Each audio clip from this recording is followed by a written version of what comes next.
친구가 없다는 이유로 이상한 사람 취급을 받아본 적 있으신가요? 회사 점심시간에 혼자 밥 먹고 주말에 혼자 영화 보고 연휴에도 집에만 있는데 주변에서는 왜 그러냐며 걱정 어린 눈빛을 보내죠.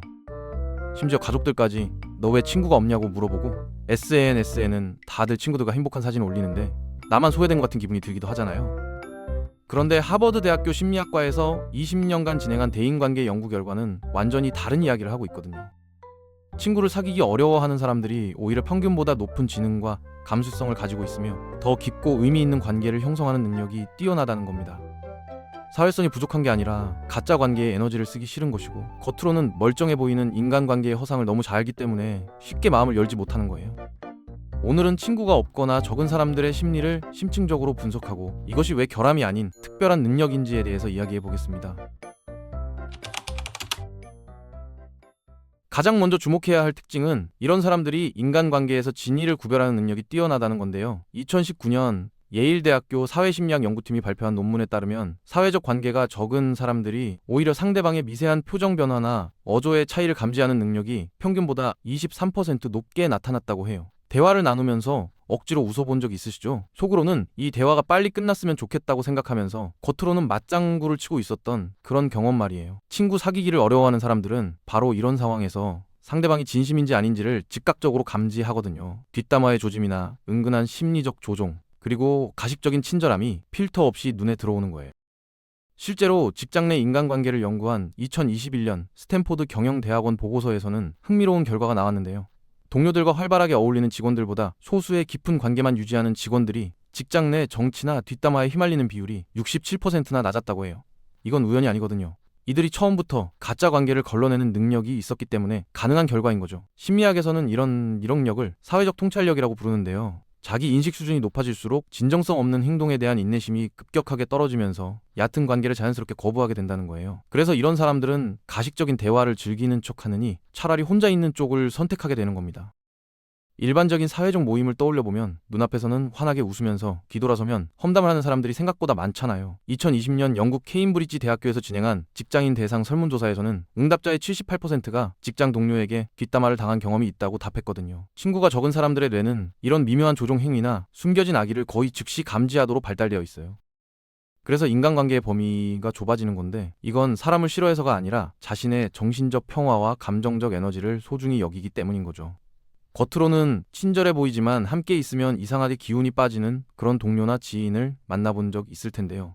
이런 유형의 사람들에게 진정성은 절대로 타협할 수 없는 핵심 가치라서 상대방이 같은 수준의 진심으로 만나줄 수 없다면 차라리 그 자체를 맺지 않는 게 낫다고 판단하는 겁니다.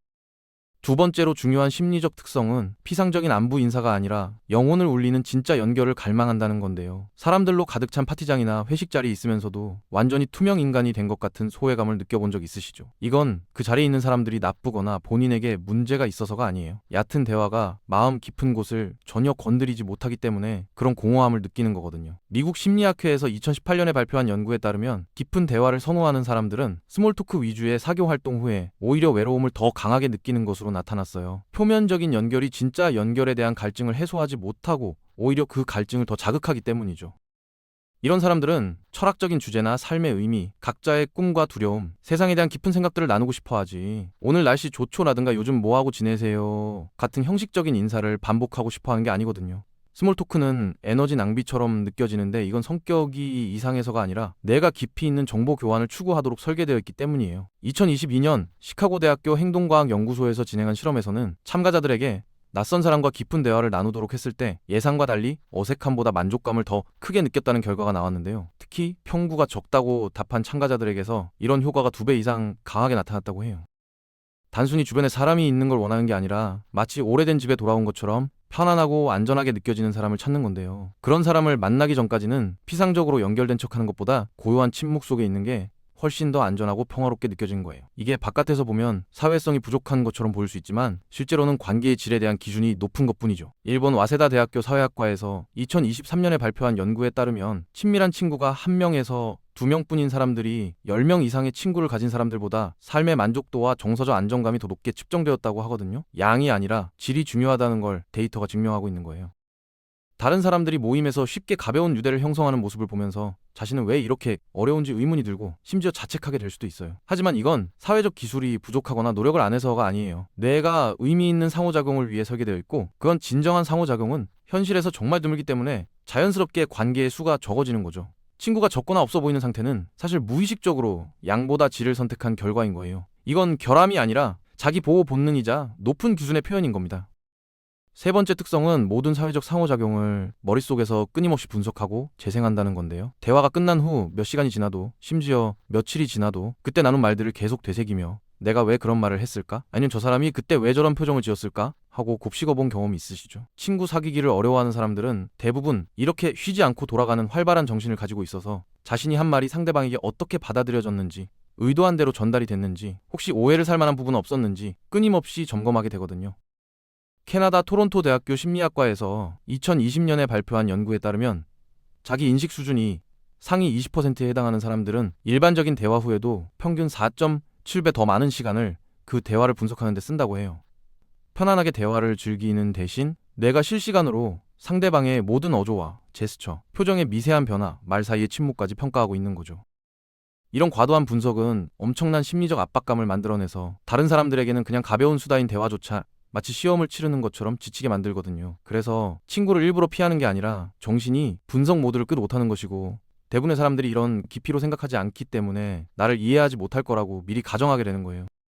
흥미로운 건 이런 과잉 분석 능력이 단점만 있는 게 아니라는 거거든요. 2021년 옥스퍼드 대학교 인지과학 연구팀에서 발표한 논문에 따르면 사회적 상황을 과도하게 분석하는 사람들이 타인의 감정 상태를 정확하게 파악하는 능력이 뛰어나고 갈등 상황에서 중재자 역할을 성공적으로 수행하는 비율도 높았다고 해요. 문제는 이 능력이 자기 자신에게 적용될 때 자기 비판으로 변한다는 건데요. 남의 마음은 잘 읽으면서 정작 자신에 대해서는 가혹한 잣대를 들이대는 경우가 많죠. 대화 후에 그때 그 말은 하지 말았어야 했는데라며 후회하는 습관이 있다면 이건 당신의 뇌가 관계의 질을 높이기 위해 끊임없이 노력하고 있다는 증거인 거예요. 네 번째로, 평생 동안 자신이 주변과 다르다는 느낌을 안고 살아온 경험이 큰 영향을 미치는데요. 친구 사귀기를 어려워하는 많은 사람들이 어린 시절부터 나는 왜 다른 아이들과 다르지라는 생각을 해왔거든요. 좋아하는 것도 다르고 재미있다고 느끼는 것도 다르고 대화 주제나 사고방식 자체가 또래와 맞지 않는 경험을 반복해온 거예요. 심리학에서는 이런 상태를 사회적 부조화라고 부르는데요. 개인의 성격이나 가치관, 관심사가 자신이 속한 환경의 주류 문화와 일치하지 않는 현상을 말하는 거죠. 2019년 독일 막스 플랑크 연구소에서 진행한 대규모 조사에 따르면 어린 시절 또래 집단과 관심사가 달랐던 사람들 중 64%가 성인이 된 후에도 친밀한 친구를 사귀는데 어려움을 겪는다고 응답했어요. 이런 경험이 축적되면 새로운 관계에서 위험을 감수하기보다 안전한 거리를 유지하는 쪽을 선택하게 되는데요. 이건 반사회적 성향이 있어서가 아니라 진정으로 이해받은 경험이 너무 드물었기 때문인 거예요. 매번 새로운 사람을 만날 때마다 내 진짜 모습을 보여줬다가 이상하다는 반응을 받거나 설명해야 할 게 너무 많거나 결국 맞춰주는 건 항상 내 쪽이었던 경험이 쌓이면 차라리 혼자가 편하다고 느끼게 되는 거죠. 특히 한국 사회처럼 집단주의 문화가 강한 곳에서는 이런 부조화가 더 크게 느껴질 수 있는데요. 2022년 서울대학교 사회심리학 연구실에서 발표한 논문에 따르면 한국인 중 자신이 주류 문화와 맞지 않는다고 느끼는 사람들의 사회적 고립감이 개인주의 문화권 국가들보다 1.8배 높게 나타났다고 해요.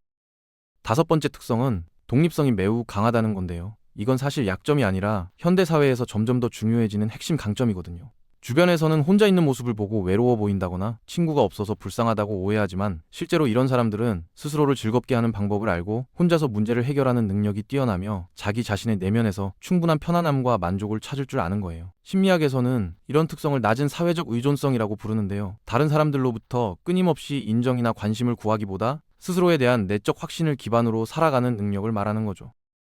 2023년 미국 펜실베이니아 대학교 긍정심리학 센터에서 발표한 연구에 따르면 사회적 의존성이 낮은 사람들이 인생의 중대한 결정을 내릴 때 후회하는 비율이 43% 낮았고 스트레스 상황에서 정서적 안정을 유지하는 능력도 더 뛰어났다고 해요. 이건 차갑거나 감정이 없다는 게 아니라 정서적으로 자립할 수 있다는 뜻이에요. 자신에게 맞는 사람을 만날 때까지 기다릴 줄 알고 단지 외롭지 않기 위해서 자신의 가치관이나 기준을 타협하면서까지 아무 관계나 맺지 않는 거거든요. 그래서 인간관계의 범위가 작아 보이는 거지 실제로 공허하거나 부족한 게 아닌 거예요. 오히려 필요한 것들은 이미 내면에서 채워져 있기 때문에 외부에서 억지로 채우려고 하지 않는 것뿐이죠. 여섯 번째로, 과거에 경험한 거절이나 배신이 현재의 관계 형성에 보이지 않는 장벽으로 작용하는 경우가 많은데요. 누군가에게 깊이 상처받은 경험이 있으시죠? 친구 사귀기를 어려워하는 사람들은 종종 겉으로는 보이지 않는 심리적 상처를 안고 살아가고 있거든요. 어린 시절 따돌림을 당했거나 절친이라고 믿었던 사람에게 뒤통수를 맞았거나 자신을 진심으로 소중히 여기지 않는 사람들에게 둘러싸여 있었던 경험이 축적되어 있는 거예요. 2020년 미국 국립정신건강연구소에서 발표한 보고서에 따르면 어린 시절 또래 관계에서 심각한 거절 경험을 한 사람들에 대해서는 새로운 사회적 상황을 위협으로 인식하는 편도체 활성화가 평균보다 31% 높게 나타났다고 해요. 일단 신뢰가 한번 깊이 깨지고 나면 뇌는 자동으로 보호 모드에 들어가는데요. 새로운 사람 앞에서 망설이고 한 발 물러서며 그 사람이 정말 믿을 만한지 충분히 관찰한 후에야 조심스럽게 마음의 문을 여는 거예요. 이건 닫혀있거나 비사교적인 게 아니라 경험을 통해 학습된 조심성인 거죠. 세상의 모든 사람이 내 인생에 들어올 자격이 있는 게 아니라는 걸 뼈저리게 배웠고, 그래서 신뢰에 대한 기준이 높아진 거예요. 2021년 호주 멜버른 대학교 트라우마 연구센터의 논문에 따르면 관계에서 배신을 경험한 후 새로운 신뢰를 형성하는데 평균 2년에서 4년이 걸린다고 하는데요. 이 기간 동안 겉으로는 친구가 없는 것처럼 보이지만 실제로는 건강한 회복 과정을 거치고 있는 것일 수 있어요. 7번째 특성은 사회적 상호작용이 다른 사람들보다 훨씬 빠르게 에너지를 소진시킨다는 건데요. 다른 사람들에게는 아무렇지도 않아 보이는 가벼운 대화 후에 유독 녹초가 된 것처럼 지쳤던 경험 있으시죠? 이건 신경계가 평균보다 더 민감하게 반응하기 때문이거든요. 겉으로 보기에 단순해 보이는 사회적 상호작용조차 실제로는 상대방의 어조와 몸짓 언어, 대화의 맥락과 숨겨진 감정을 동시다발적으로 처리해야 하잖아요. 2022년 스위스 취리히 대학교 신경과학 연구팀에서 발표한 연구에 따르면 내향적이고 민감한 사람들의 뇌는 같은 양의 사회적 자극을 처리하는데 외향적인 사람들보다 평균 40% 더 많은 신경 에너지를 사용한다고 해요. 외향적인 사람들이 사람들 사이에서 오히려 에너지를 충전하는 것과 달리 이런 유형의 사람들은 사회적 배터리가 훨씬 빠르게 방전되는 거예요. 그래서 혼자만의 시간이 단순히 좋은 정도가 아니라 정신건강을 위해 필수적인 회복 시간인 거죠. 이건 사회성이 부족하거나 사람을 싫어해서가 아니라 뇌가 깊은 수준에서 정보를 처리하기 때문에 그만큼 회복 시간이 필요한 거예요. 2023년 한국정신과의학회에서 발표한 조사에 따르면 한국 성인 중 사회적 활동 후 심한 피로감을 느끼는 비율이 35%에 달하는데요. 이들 대부분이 자신에게 문제가 있다고 생각하며 불필요한 자책을 하고 있었다고 해요. 실제로는 뇌의 작동 방식이 다를 뿐인데 사회가 외향성을 정상으로 규정하면서 불필요한 열등감을 갖게 만드는 거죠. 8번째로 타인의 부정적 평가에 대한 두려움이 발목을 잡는 경우가 많은데요. 누구나 재미있고 자신감 있고 사람들에게 호감을 주는 사람이 되고 싶잖아요. 하지만 완벽하게 보여야 한다는 심리적 압박감이 역설적으로 사회적 상황에서 얼어붙게 만드는 거거든요. 부정적 평가에 대한 두려움은 사람들이 사회적 상황에서 뒷걸음질 치는 가장 주요한 심리적 원인 중 하나예요. 연결 자체를 피하는 게 아니라 실수하거나 거절당하거나 자신의 취약한 모습을 들키는 상황을 피하려고 하는 거죠. 2019년 미국 불안장애협회에서 발표한 통계에 따르면 사회 불안을 경험하는 사람들 중 73%가 친우 우정 형성하는데 어려움을 겪는다고 응답했는데요. 흥미로운 건 이들 중 상당수가 일단 편안한 관계를 형성하면 오히려 평균보다 더 깊고 충성스러운 우정을 보여준다는 거예요. 이건 지극히 인간적인 반응이에요. 실패에 대한 두려움이 시도조차 하지 못하게 막는 건데 역설적으로 이렇게 조심스러운 사람들이 일단 마음을 열고 나면 가장 진실되고 헌신적인 친구가 되는 경우가 많거든요. 2020년 네덜란드 암스테르담 대학교 사회관계연구소의 장기 추적 연구에 따르면 사회 불안이 있는 사람들이 형성한 우정의 평균 지속 기간이 그렇지 않은 사람들보다 2.3배 길었다고 해요. 관계를 신중하게 시작하는 만큼 한 번 맺은 관계에 대한 헌신도가 높기 때문이죠. 그래서 친구 사귀기를 어려워하는 게 나쁜 친구가 될 거라는 의미가 아니라 오히려 그 반대인 경우가 많은 거예요.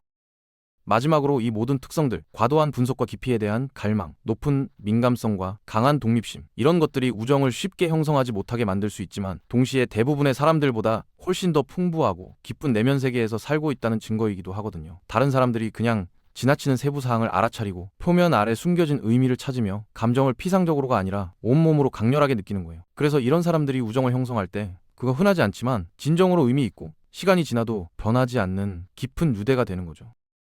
결론적으로 친구 사귀기를 어려워한다는 건 뭔가 잘못되었다거나 결함이 있다는 게 아니에요. 뇌가 다르게 작동한다는 거고 대부분의 사람들이 표면에서 만족하는 것보다 더 많은 깊이와 민감함 그리고 진정성에 대한 인식을 가지고 있다는 뜻이죠. 깊이 느끼고 깊이 생각하며 깊이 연결되길 원하는 사람들은 즉각적이고 쉬운 우정을 거의 찾지 못하지만 일단 진짜 연결을 찾으면 그건 평생 가는 관계가 되거든요.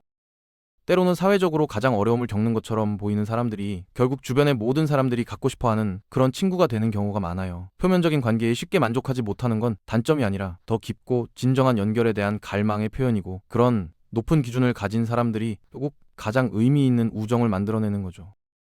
어떠세요? 이제는 주변에 친구가 없어 보이고 혼자 다니는 사람들 보면 지금까지와는 조금 다른 시각으로 그 사람을 이해할 수 있을 것 같지 않나요?